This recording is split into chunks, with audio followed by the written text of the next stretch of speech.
Welcome back to Pastor Plek's podcast. I am so glad all of you are joining us as we are recording live from Austin, Texas.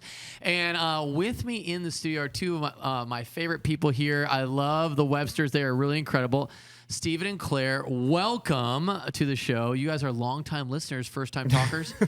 Yep. Sure. Yeah. Well, recently we had a conversation. I don't know if it sparked from the podcast or I think it sparked from. It did. You guys heard something on the podcast about some of the things we've been doing with our family, and then it brought it to a way broader context that I thought was so valuable, and I think it's a question that a lot of families are asking. And so I'm going to really just kind of regurgitate the question that you guys really posed to begin with. And we're going to talk a little bit about your story, and then we're going to kind of going through really framework-wise and then practical application. So you asked the question after I talked about Austin had an exposure to a kid who had porn at school, and he's in 5th grade.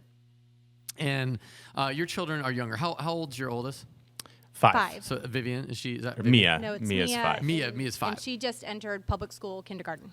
Yeah. Public school, kindergarten. At which school? Fern Bluff. Fern Bluff. All right, so that's right down the street from us because we're at Great Oaks, and then so Fern Bluff's not far.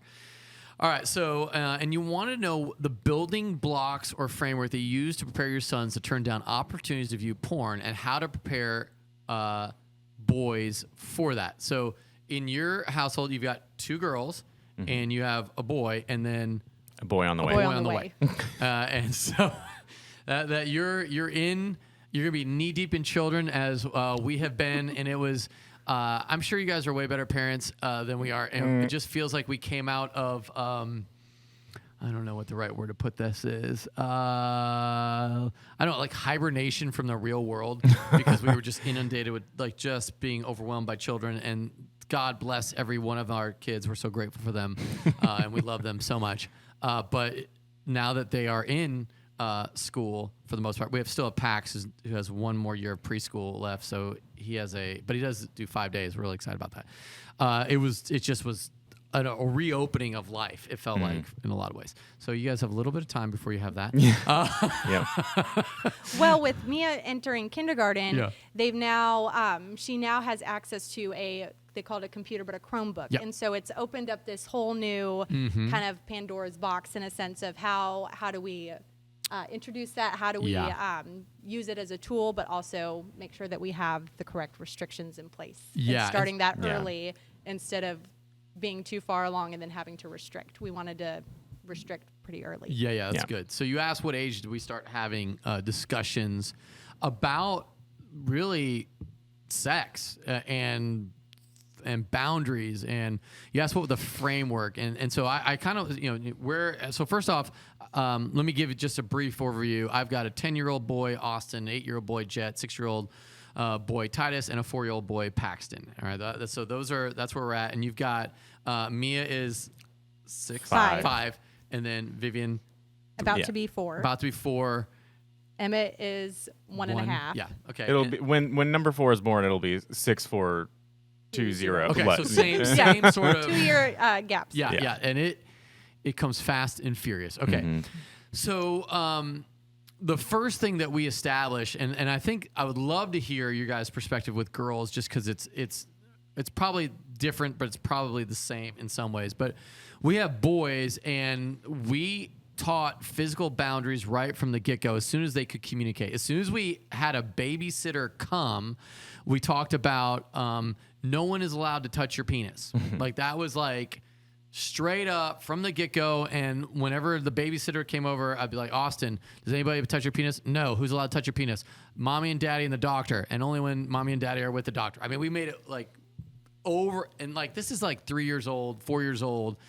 And we pounded that in because we just know that, like, any type of molestation or whatever usually happens because you can't communicate. You don't have an understanding of what's going on.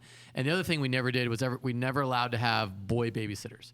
So that was like our James Dobson took it from his cue, and I'm sure that's sexist in some way. But we were like, most things happen with an older boy and a younger boy because boys are exploratory, whereas girls are more nurturing. And so when it came to physical boundaries with the boys, they all bathe. They still are in the bath together, and it's like take a shower. But at 10, 8, 6, 4, I just took a picture with him in the bath together with all the bubbles and everything. And they're, Austin's 10, and he's still in the bath with them. I'm surprised if they get along in the bath because we don't. Yeah, our kids, they're very we territorial. do more of the assembly line. So they are, and now they're. With boys, they're on top of each other nonstop, wrestling, hitting, fighting. And so what happens with the boys in a bathtub is they start grabbing each other and grabbing penises and sticking their fingers places. And I would go absolutely bonkers because I would be like, you do not get to touch another person's private parts. And so and of course they're not doing that in a sexual way, but in an exploratory way. And I'm like, and I had to make a real clear, there is hardcore discipline if you touch, if you pretend touch, if you think about touching anybody's private parts from the point of which they're 2 years old. And I'm pointing this out. So on the one hand, we expose them to nakedness really obviously because they're teeny. Yeah. But we talk about the boundaries, and after we'd have babysitters come, we would ask the question, anybody touch you? And they would look at me like, no one did. And so that was actually really helpful. So talk about real quick for having girls, is there a difference or with that, especially with your older two? I would say because we were kind of, our kids kind of grew up like with potty training and then with COVID, it wasn't like they had this massive exposure to a lot of other people outside of our home. Yeah. And potty training for girls it's all kind of so like they did require assistance with wiping and all that kind of stuff. And so, but now that they are older and it's like, well, now we've passed and moved on to that. Now we're kind of starting like, we needed to, maybe we should have started that a little bit sooner. Right. Yeah. But now that they've passed the potty training phase, we're kind of starting those conversations. How about bathing especially. together? Are you is that a normal thing for girls? Just put them in the bathtub together, or at what age do you like? It's over at that time's. I mean, they always, still always We typically have the girls together, and then occasionally Vivian and Emmett will be together in the bathtub. Yeah. But yeah, and there have been instances, not nearly as exploratory as the boys, but just like.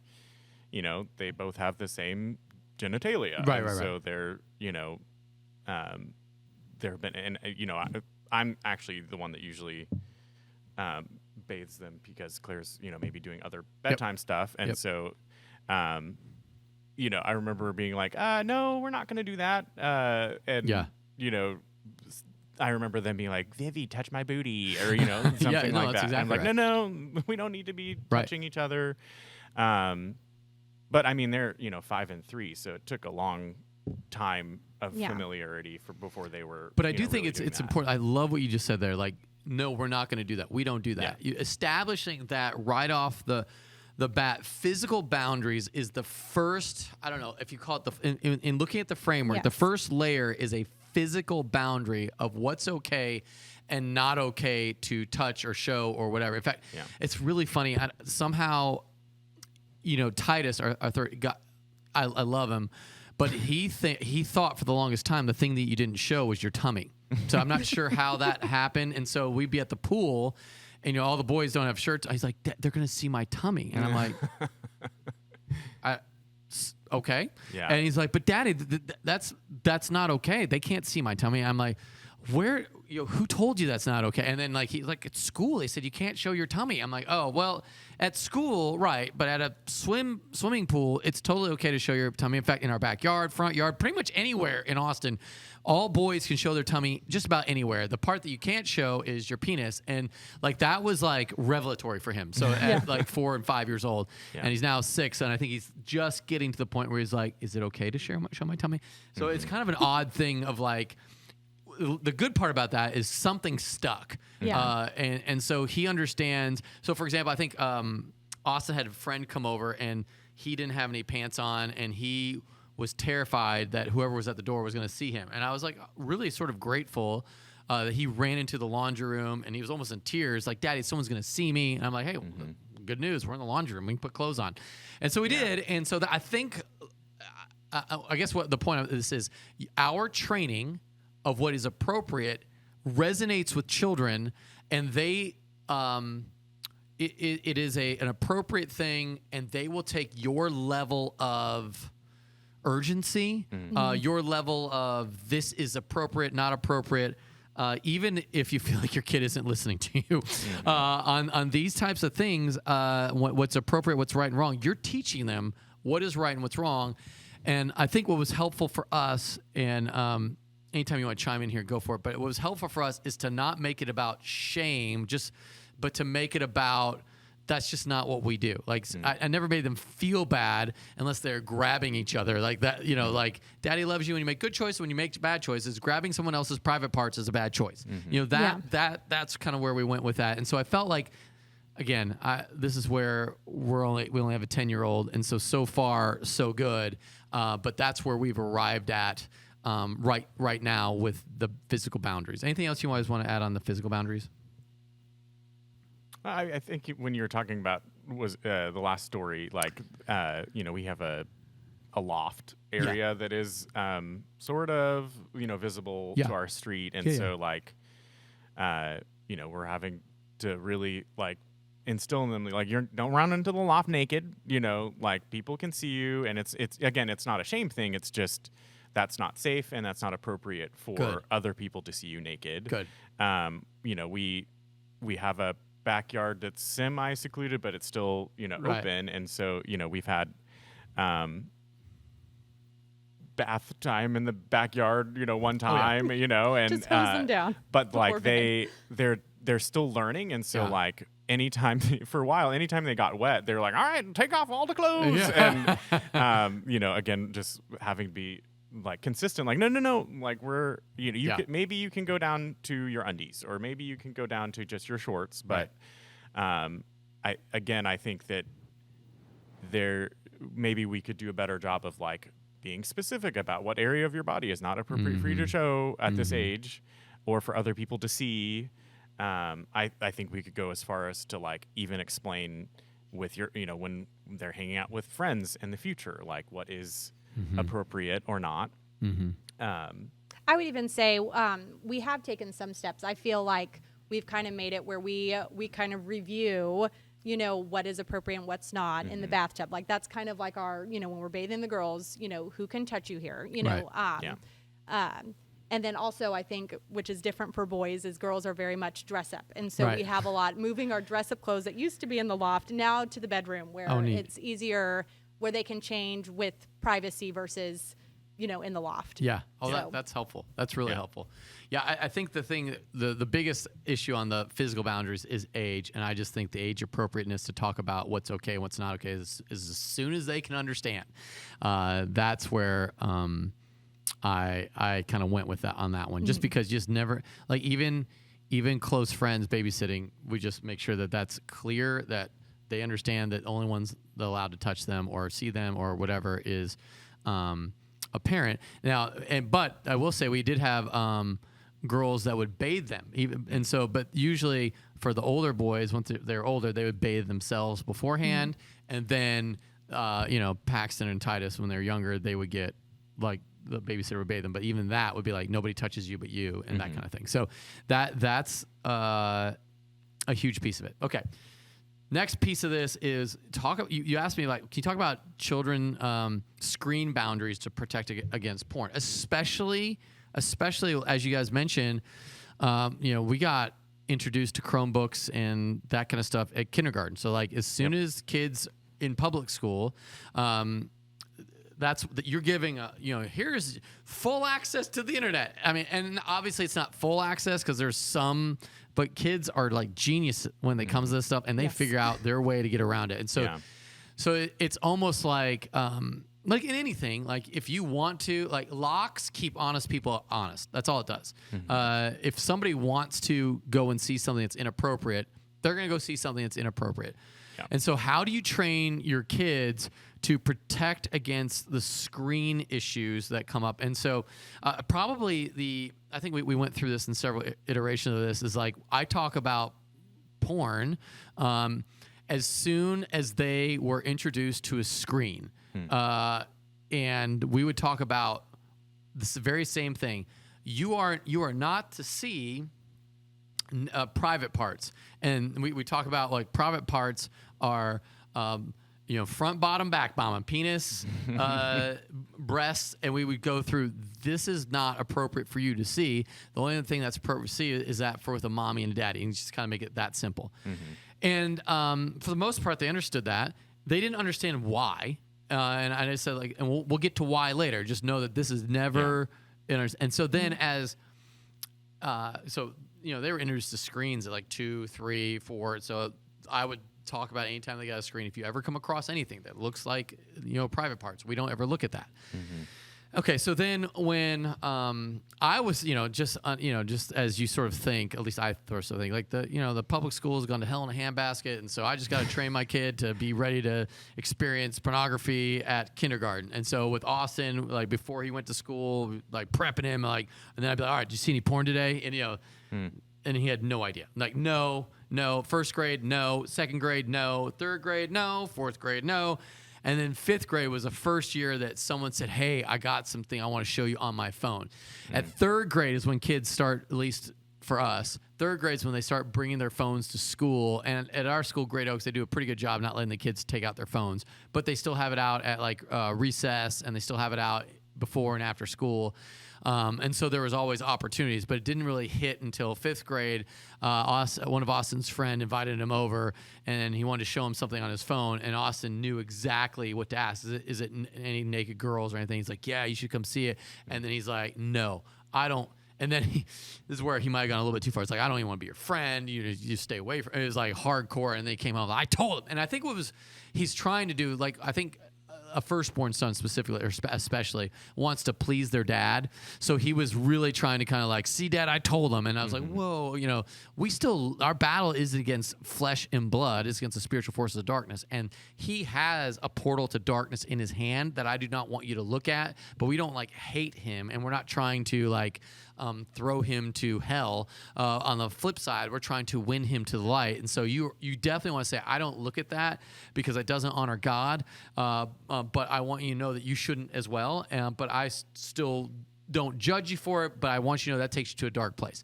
And so that conversation, that's iterative. It's like, because we're constantly bringing up that conversation at the dinner table with all the other children present. Like, who has, had interaction with that? And so only Austin has had that interaction, but Jet is really prepared. And so I've taken Jet aside with Austin. I said, how did you handle that?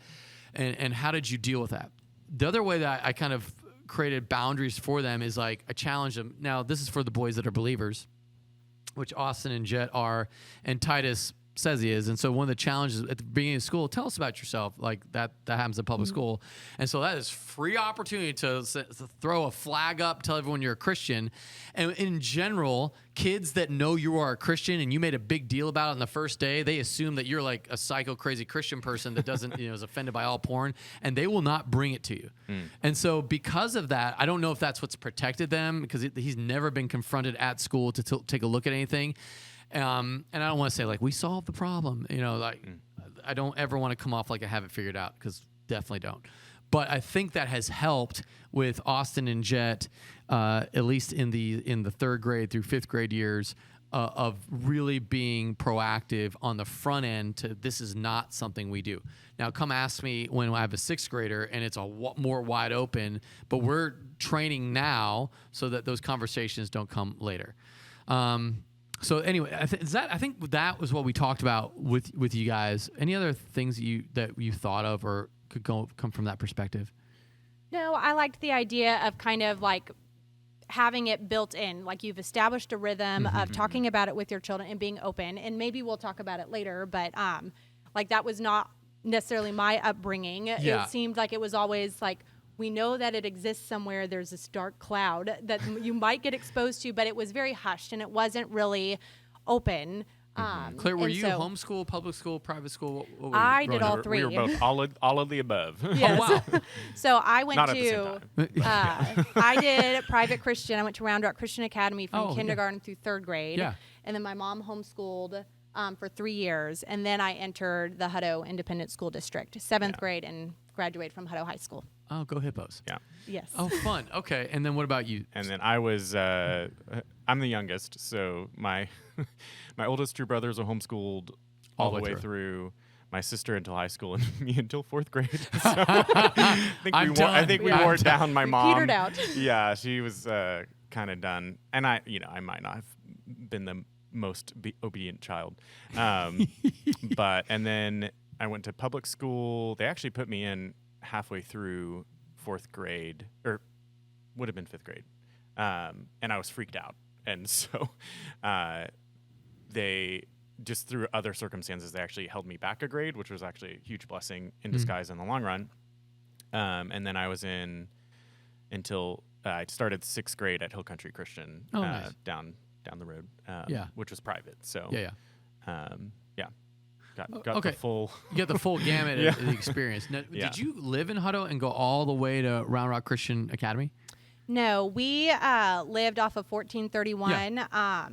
And so we would go to Round Rock Christian Academy, and then kind of Pflugerville was planted in 2000, and so we were kind of going Hill Country more Bible east. Church, Pflugerville. Now Parkway. Yeah. And so we went with that church plant, and then when it was when they planted Hutto, kind of before then, that's when my parents bought land out in Hutto and built, and so we moved there in 2003, I think. Yeah. Okay, so let's talk about, Stephen, you specifically had some not so great experiences. Mm-hmm. And I want to walk through some of these not so good experiences, like just starting from when you were 6 years old. And let's just, because when we talked about that, it brought out, so why the reason to talk about these things from such an early age, because you just never know. Yeah. You just think innocence, especially in elementary years, is ubiquitous, but it's just not. Or pre. Yeah. I honestly don't remember exactly how old I was, but it was I think of, milestones in my life. I'm like, well, I was 7 when we moved, and it was before we moved. So 5, 6, 7. But I mean, like Claire said, I think there was a lot of, and I don't know if this is like just culturally, my dad's parents didn't even sleep in the same bedroom. Like, they were very almost prudish when it came to anything related to sex. And, interesting. So I think my dad, for that reason, he came from a family where sex was for procreation, and that's it. Yeah, well, I wouldn't say that my parents were that way, but his parents were, and I think my mom's parents were, kind of similar. So we did not talk about sex at all, or just definitely not even in a family setting. Right. I don't even think I cannot remember ever having the talk. With my parents. Like we I'd figured it out on my own. So when I was 5 or 6, we would do sleepovers with my best friend at the time. And at one of those sleepovers, he had an older brother that I think at the time would have been around 11. So, fairly older than us. And he came into our room and was like, show me yours and I'll show you mine. And was like, wanting to see each other. And of course, my parents had never I don't know if they just never specifically said like, that's not appropriate. Right. And so my initial reaction wasn't like, that's bad. No, don't, I wasn't prepared for knowing that there was a boundary being crossed. And I don't remember if it was so long ago. Right. I don't remember exactly what happened, but it was very inappropriate. And that, set the trajectory of my life in many ways. And that put a curiosity in me that I don't think that is appropriate, for that age. Right.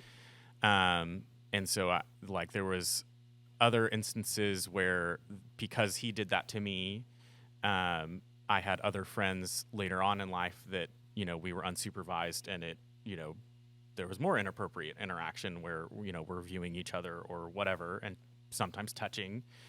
And again, it was not, it wasn't, there was no preparation. We didn't talk about it. I know maybe we talked about don't be naked in public areas, but It wasn't ever specific interactions with people.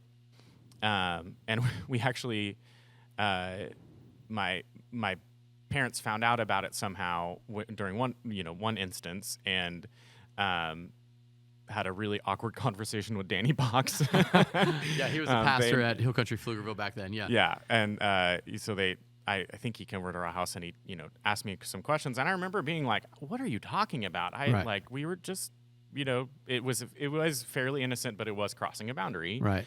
But then after that, again, there was no follow up. There wasn't repeated framework conversations Right. of like, have you done that again with a boy? Right. Have you seen have you shown yourself to anyone? Have they shown yourself to you? And so when I was 11, which would have been 5th or 6th grade, I had my first exposure to porn. Right. But again, it wasn't a conversation point in our house, and so I hid it. And it was a friend that got on their family computer and was like, "Look at this," and I think because of the experiences I had earlier, it was all with the same gender. Right.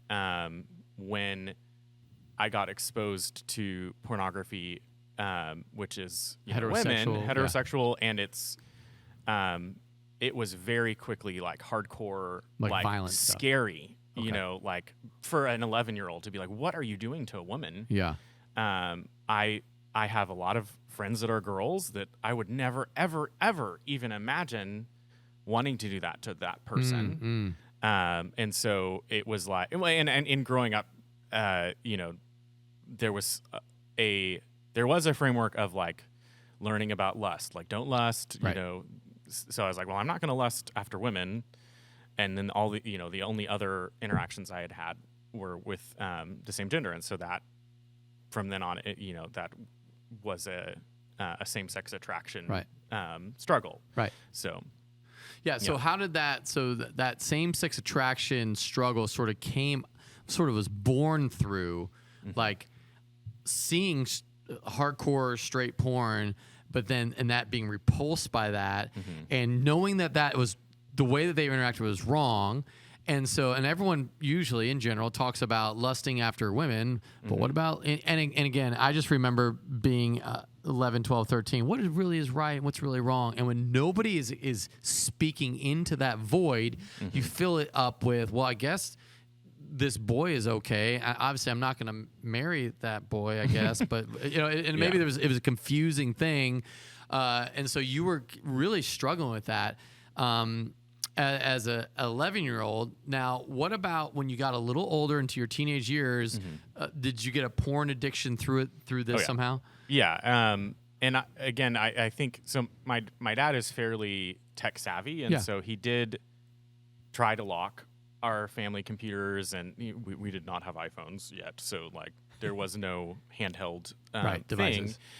So it was the family computer, but it wasn't completely locked down, and so I was still able to access pornography, and I went until 15 or 16 before my parents found out, and so that it was a very shocking discovery for them, because not only was it porn, but it was homosexual porn, right? And what? Tell me about the interaction. So you probably never talked about this ever. Yeah. You had that one interaction with Danny at one point, and they figured, well, Danny talked to him, it must be fixed. Yeah. And then now how did they discover it? Was it like they found the computer open to a tab one day, or? I had printed out a photo. Yeah. And they found it. Yeah. So, and I will say, like the follow up following my early interactions was not there, but. As soon as my dad and I remember having a conversation with my dad about it, and like this is one of like 5 times in my life I've ever seen him cry. Yeah.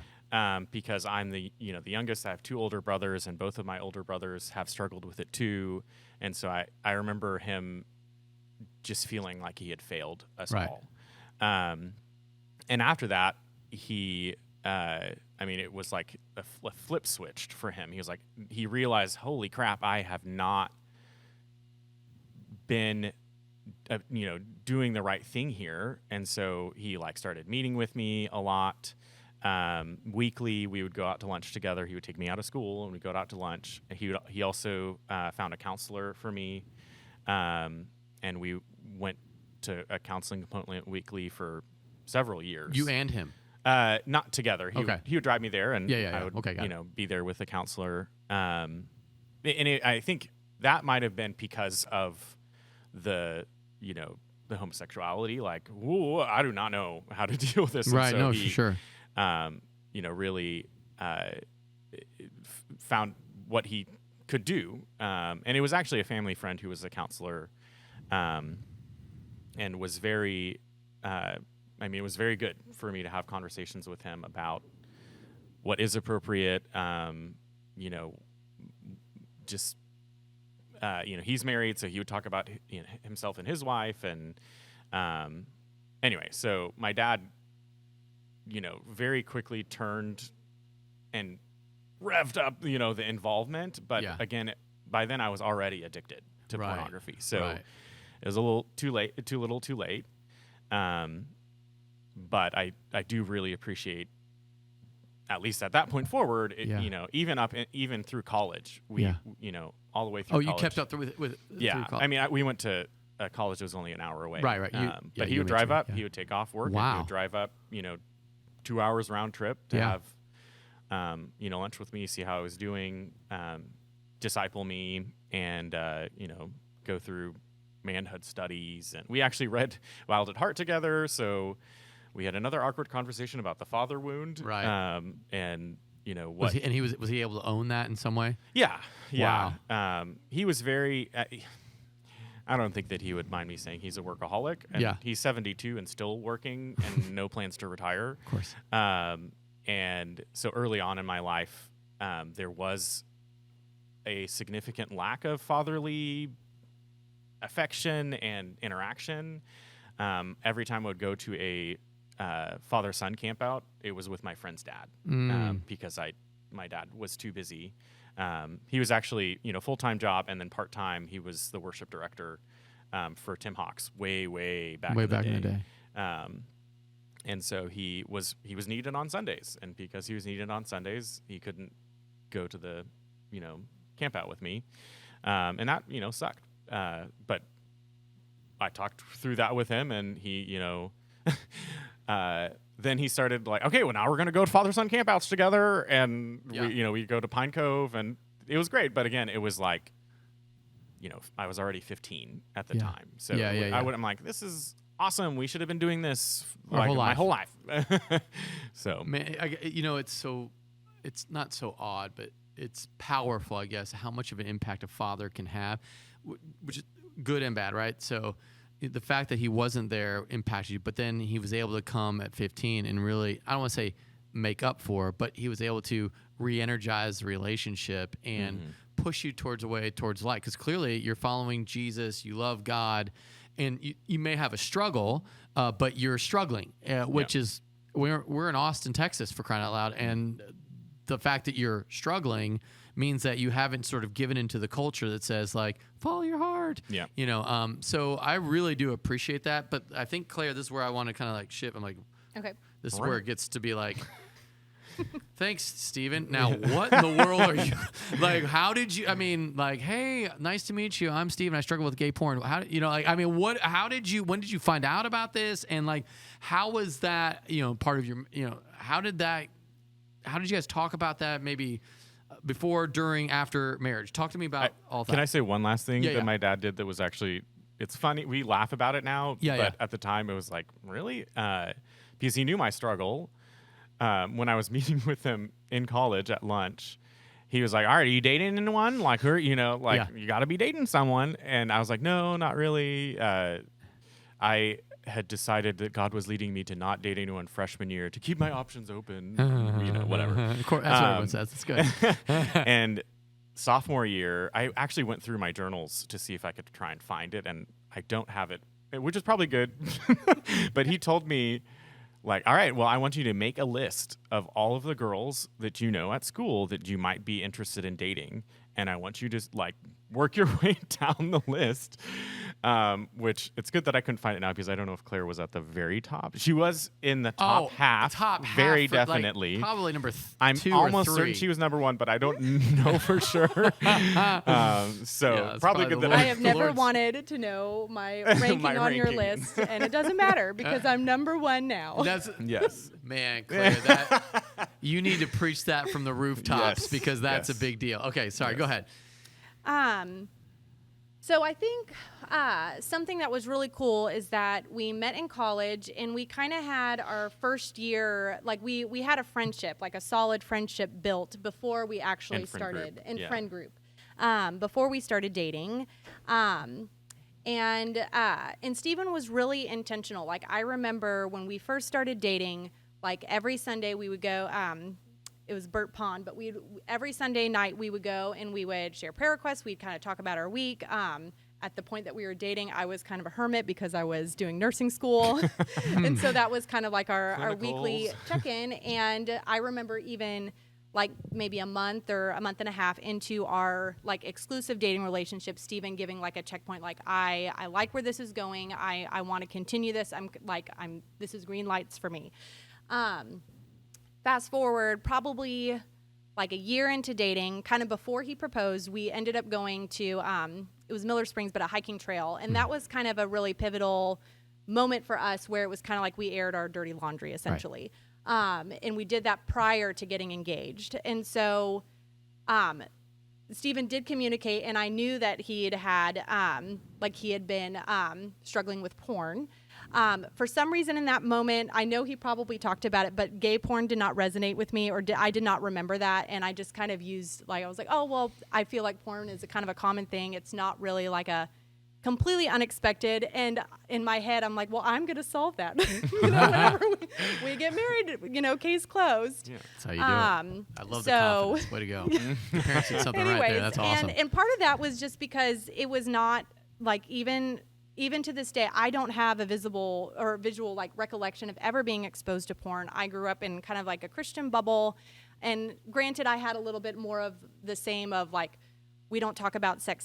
Sex is kind of a hush-hush thing, but I did have the talk, and so it was, anyways. But fast forward, I just kind of assumed it was like, this is a thing of the past, and I'm the future. And so it really kind of reared its head probably like a year and a half into our marriage. And I did not, during that time, I was not checking in that sense. And it was really when Stephen lost his job unexpectedly in Fort Worth, and I was working, and that was kind of probably 8 months of unemployment. Yes. Yeah.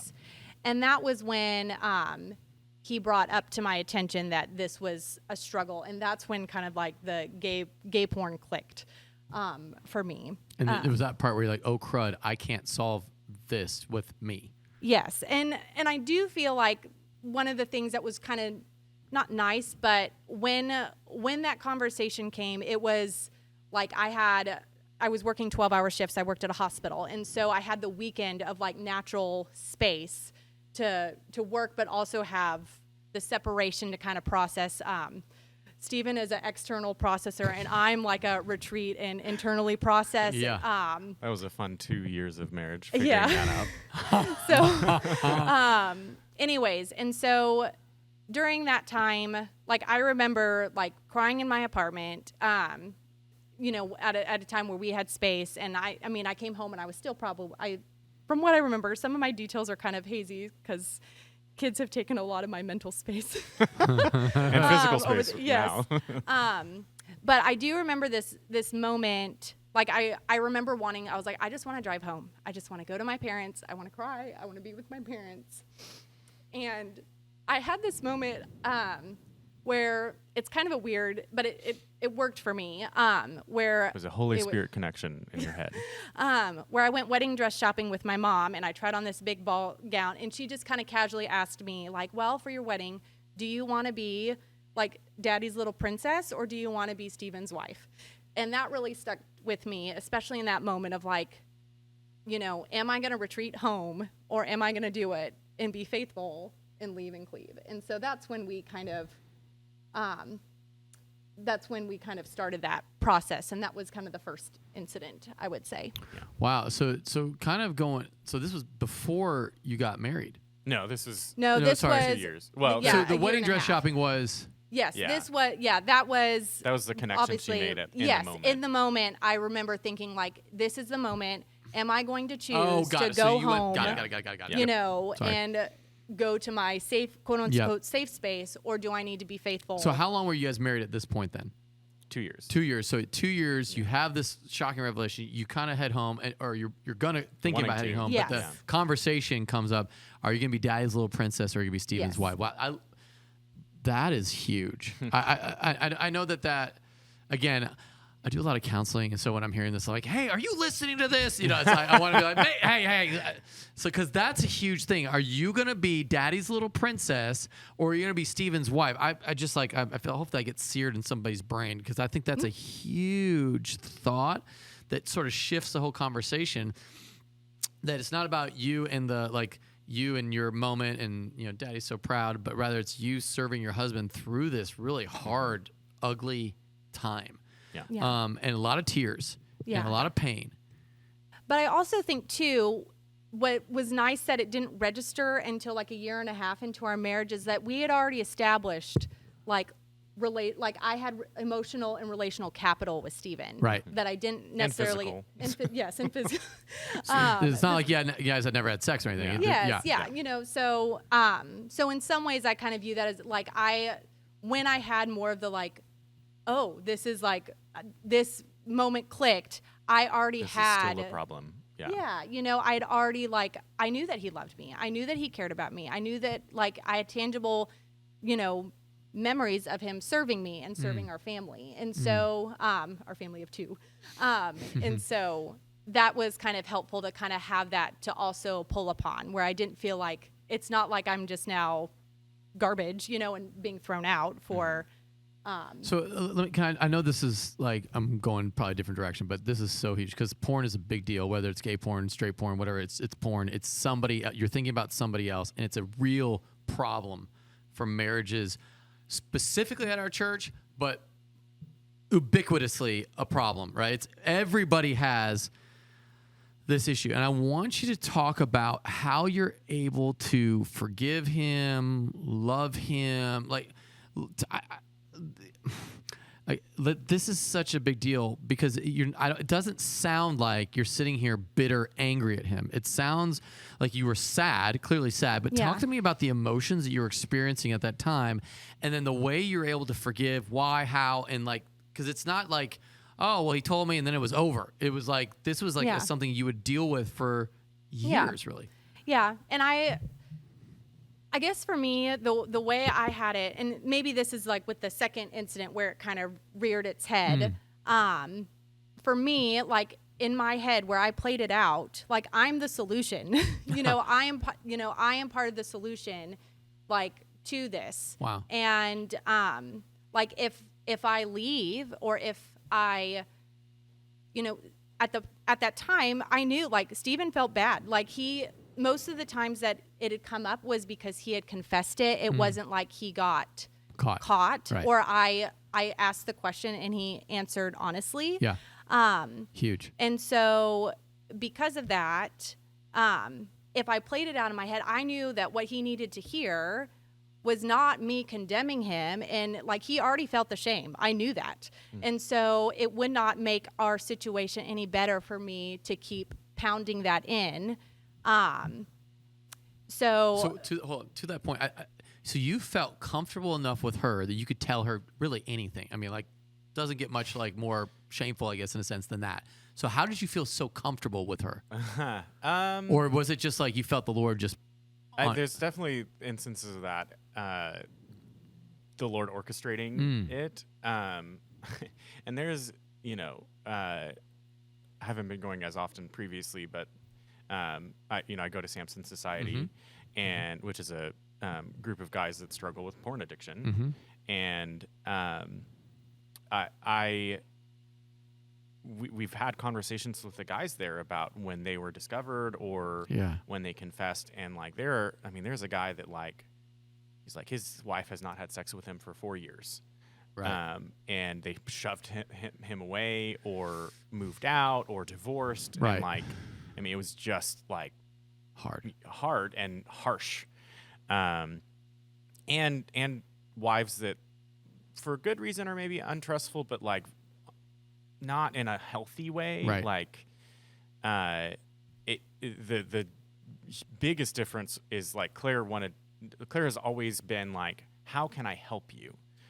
I love what she said. She's I'm the solution here. Yeah. Wow. It's just like, who thinks like that? It's very different than what I've heard other wives. And so like, we'll be on that topic and they'll come around to me and I'm like, my wife is awesome. Like she's not that way. She does not shove me away. And shame is a big, like, at the very least, if you think about Enneagram, I'm of one of the Enneagram numbers that shame is a big, part of what motivates me or what drives me away. And especially because of my struggle, like my entire life, I have always felt other, like, even when, it's a group of guys and, in high school, they're, talking about like, all right, don't look at naked ladies. I'm like, I don't do that, but I still do the wrong thing. Yeah. And so I always felt ashamed or not willing to be open with people because of how embarrassed and there is a stigma, of homosexuality and Sure. whatnot. Absolutely. But anyway, so with the being open, it was orchestrated. Like there were, situations where it was like, I need to confess, I need to tell Claire this, in the moment. And it was a Holy Spirit, like, you've got to say something. Yeah. And so I did.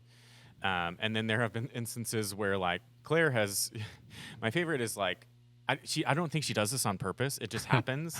We'll be on a road trip and it's like, she'll like, so how's it going with porn? And it's like, I'm driving and I'm like, like Claire and I are cut from the same piece of cloth. We're like, we skip all small talk, get right to the guts. Well, we probably had some small talk before that, but it's like, okay, well, I can't go anywhere else. I'm not gonna talk about it. Yeah. But Way to go, Claire. It was definitely Holy Spirit, but also because we had that conversation early, even before we got married, like I wanted to be clear, and I can't remember if this was just God convicting me, like, you need to do this, or if my dad encouraged me, like, to do that. But because we had early on in a relationship a moment where we were like, we're going to be honest, we're going to air our dirty laundry, and like that has set the tone of our relationship. Yeah, that's wild. It's good. It also, like, I think it's set the foundation of like trust. Yeah, knowing that Claire is not going, she didn't leave me. She wasn't like, I'm not going to date you anymore. So we also had that trust then. But there's, I think with the confession, Claire also not only like, how can I help you? She, as we got later into our marriage, maybe, 2 or 3 years, when it would come up, she would be like, she would challenge me like, you don't have an accountability partner right now. Like, you need to have an accountability partner. And so when there was a confession, it wasn't just accepting, but like, what are you going to do differently? Nice. Are you going to, like, is there something you need to install in your phone or some app or something that needs to block access? And, do you have an accountability partner? And that led to like me approaching Joel Franklin, and now Joel Franklin is like my mentor, accountability partner. He's amazing. So good. But I appreciated, like, it's definitely like she wasn't passive. Right. It wasn't, I'm going to love you and I'm going to try and do what I can to be the solution. She also was challenging me in what she knew, because like, you're pretty honest on the pulpit about like, guys need accountability partners. Right. You need to be, right. And anyway, so And on my side, seeing Stephen take those active steps to put safeguards in place. And so, like, some of those are that, you know, if ever he needs to download an app, I have a password. And so I'm the one who's kind of the gatekeeper for downloading. We have Covenant Eyes. When it kind of reared its head again, at the time Stephen was working from home remote in his closet, or in his closet, his office, in his closet. In his office, his door was solid, and since I would go out with kids, there was opportunity there, and that's kind of where some of it happened. And so, like, we installed glass paned doors for his office with his computer, so that it took away some of the temptation. Nice. And when it reared its head again, I mean, shout out to awesome grandparents. Like, Stephen worked with having us to have a weekend getaway. And so that we had a connecting time that our parents watched our 2 children at the time, so that we could have that time and have that discussion and just intimate relation building. Yeah, that was awesome. All right, so I have another. I'm going to put this back on you, Stephen, because there's a lot of same-sex attracted, more than you would. Well, probably you might know more than you would think of people in our culture are same-sex attracted. Probably because of some of the same experiences that you've had. And there's some at our church that have brought this up. Like, I don't know if I'll ever get married. I mean, how is it even possible? I'm going to be lonely for the rest of my life. Can you talk me through? Like, you have a same-sex attraction, and yet you're able to love your wife, be with your wife, all the things. Like, how is that a mental discipline? Like, talk me through that. Because I feel like there's so many people who are like, it's just I'm doomed. So the counselor that I went to in high school that my dad had set up, he had a very good way of talking through. He called it arousal template. You have an arousal template. He talked about people he's counseled who have wacko arousal templates because, like, one of them, he get an erection when a balloon popped, and I don't remember him describing how that happened, but that's just right. Yeah, you know, and so he talked about right now your arousal template is inappropriately wired towards men, but through God, because you know there's not. I don't want this to come across as this is what you can do. Like, right. God does. God does a lot all, of, yeah. Sure.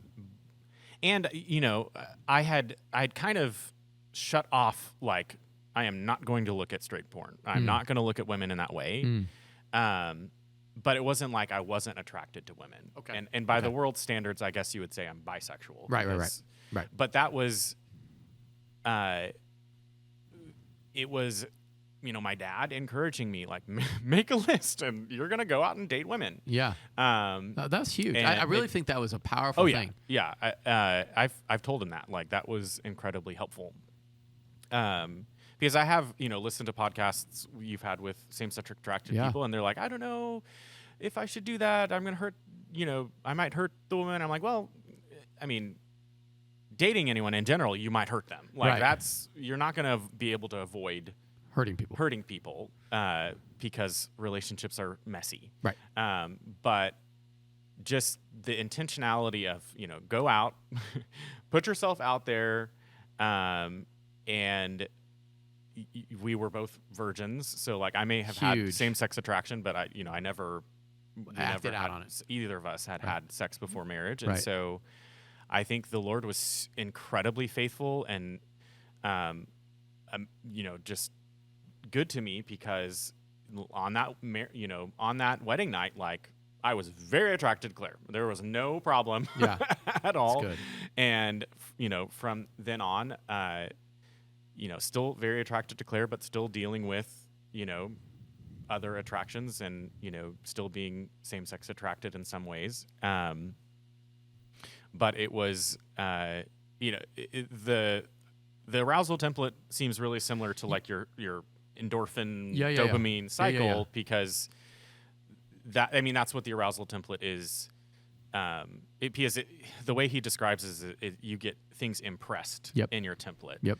And the way that I would say you impress other things in your template is through the appropriate application of, what did you call it?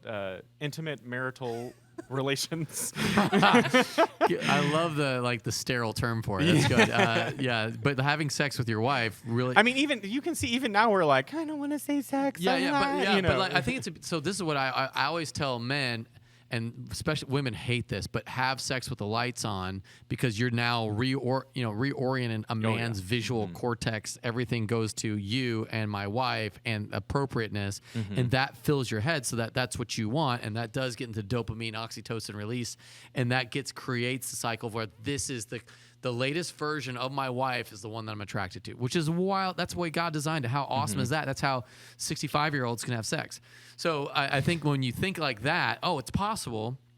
And then you can also not do that. And then you could have guys that are like, oh, I have to have a 20-year-old because that's kind of what I've been into my entire life. And I've never allowed the progression to happen. And I let my lust and fantasy go to places. And so when I was able to pay for it or do it, whatever, I did it. And that's obviously not God's design. And but the great news is that no matter where your sin is, no matter where your shame is, he takes away your shame and he gives you a path towards righteousness and holiness that everybody's brain can be affected by. It might be more difficult for some than it is for others. But having a wife like Claire, who you just like blowing my mind with how awesome you are.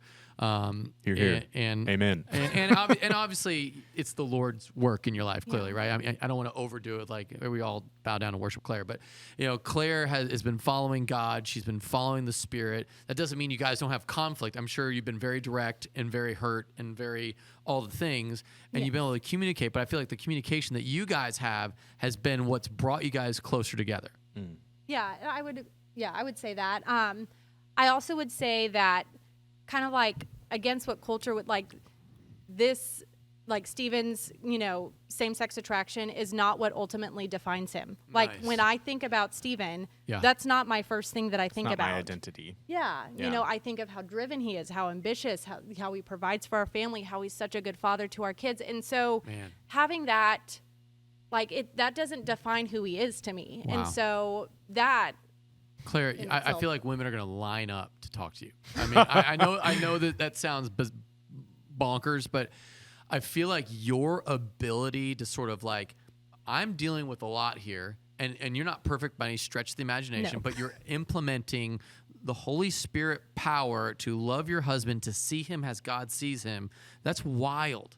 That's wild. So then taking that thought, the communication that you guys have is beautiful, which then takes us to children, right? I think one of the questions that you asked at one point, Claire, was like, how am I as a mother supposed to be speaking into this? And I think the more that you can speak into it, because I love your directness, I love your nurturing aspect. I think a lot of the things that makes you gifted with Stephen is going to make you super gifted with your kids, because you obviously clearly know them. So the more that you talk about sex, and the more that you talk about what's appropriate, what's not, and checking just like out of nowhere questions, kids need that. And they might go, oh gosh, Mom, come on. But like, it is game changer. I think one of the things that my mom did for me when I was 13, she pulled out a banana and a condom, and I was like, oh! I had never touched a condom until after I was married. I was like, that is the weirdest thing ever. And I was like, I'm just not going to do that. So I don't know if that was right, wrong, or different. She was like, I'm sure you're having sex, so let me show you how to do it. And I was like, gosh. And so that propelled me to a completely different direction. But what I do appreciate what my mom did was she was open about it and was very real about it. And I think that helped me a ton. And so I think your natural gifting to be direct and open and not guarded, I think that's going to be huge for your kids to see you display that with your husband, be open about the struggles that you've had. And this is where I think one of the most beautiful things for me is showing your kids the grace you've shown him, and whenever you feel like it's appropriate, letting them in on Stephen's full story, which is why this podcast is great. Is because you're going to be able to say, like, this is what happened to me, and I don't want this to happen to you. And I made some mistakes when I was younger because I was not made aware. And I want to prevent that, not in a scary way, but prevent that in a very loving, like, I'm here with you to walk through it. And I think that's the gift that you're going to bring your kids. And I think this is where, if you want to lean into Claire. I think one of the things I've noticed about you, like women are drawn to you, and you have the ability to care for people really deeply. And I'm really excited for. I don't know if I'm just throwing this open for you guys because I don't think really have a choice at this point because like it's like this is such a blessing because I don't know if ladies feel like they have a place to go to talk about this with someone who's dealing with this at the level you're dealing with it right now. So thank you for that. It's really brave and it's really bold. And I think one of the questions like, what's the wife's role in helping with her husband's struggles? Like you're doing it. Mm-hmm. And I think whenever you get hurt, saying like, I'm hurt because what you did or what you looked at hurt me. And then having Stephen walk through the process of empathy, like, I'm so sorry I hurt you.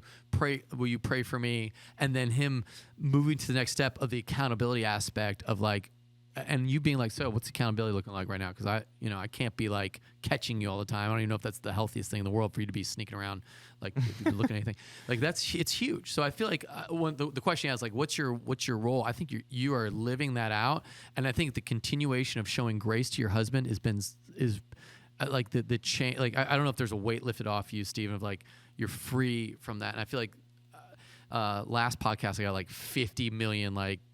Comments from when Katie shared like the struggle of when her husband confessed sin and how real and powerful that was for her to forgive and love through that. I think you're doing the same thing. And man, I feel like we have a really cool church that this is sort of the regular pattern of life of people not being perfect, but women specifically in this case, and in that case, showing grace and love and mercy, and then husbands repenting appropriately and then loving their wife. Because I feel like it's a huge deal. So I want to applaud that and just kind of affirm that because it's a big deal, guys, what you're doing. So thank you for that. Hey, listen, if you are watching, you're like, I want to ask Stephen and Clare a question, you can text us at 737-231-0605. I'm sure they'd love to come back and talk that through, or come find them at church. They'd probably be totally like, hey, watch that. And then and they'll be like, oh, yeah, well, would you? And like, totally awkward for you guys. We're going on our 10-year anniversary for a vacation. No. So, no. We will be gone next week. Yeah, but it's okay. We'll make sure we release this right when you get back. No, I'm just kidding. But yeah, I'm sure that they would love to talk to you. And like, I think one of the things that makes our church beautiful is that we're open about the mess, but direct about how Jesus saves, heals, and can confront sin in the darkness. And he's come to push back the darkness, and he's healed the darkness, and he can bring restoration and resurrection life. Any other final thoughts, guys, on anything from parenting to marriage to dealing with what you guys have dealt with? I would just say, I think that it's pretty admirable that Stephen has had the courage and boldness to talk about this. This is a lot of stuff that not necessarily just I've been dealing with, but, this moment has been several years, decades in the making. A decade. Yeah, decade in the making. And so I just admire his boldness and courage and willing to come and speak on it despite some of the easy lies and fears that could accompany that. Nobody will like you. No one can trust you. It's just that's all lies from the pit of hell. And like, I look at you, Stephen, as a leader. I look at you as a man of God. I look at you as one who I definitely trust, leadership with at our church because of the gifting God's given you. So I'm excited for your future and what you're going to mean to the church as a whole. Obviously, our church specifically, but I think there's even greater. What's the right word? Like the Big C church, like needs to hear your guys' story, and I just get excited. Like as a association, Hill Country Church's kids, like it's a big deal that you guys have grown up here, saved here, and then I feel like this is going to be something that other churches in our association, and then even beyond that, are going to say, would you come and speak into this issue for us? Because we just don't have anyone that's willing to do that. And we know if with a church, whatever size, there's those issues going on. So thank you guys for that. Okay. All right, hey guys, thanks for watching. We would love to connect with you, so make sure you share, like, all the things. Let people know about the podcast. I think this is going to help a lot of couples, a lot of marriages, and a lot of single people as well who are just dealing with everything from how to raise kids to how to deal with same-sex attraction. We would love for you to help us get that word out there. So, hey, listen, thanks for watching, and from our house to yours, have an awesome week of worship.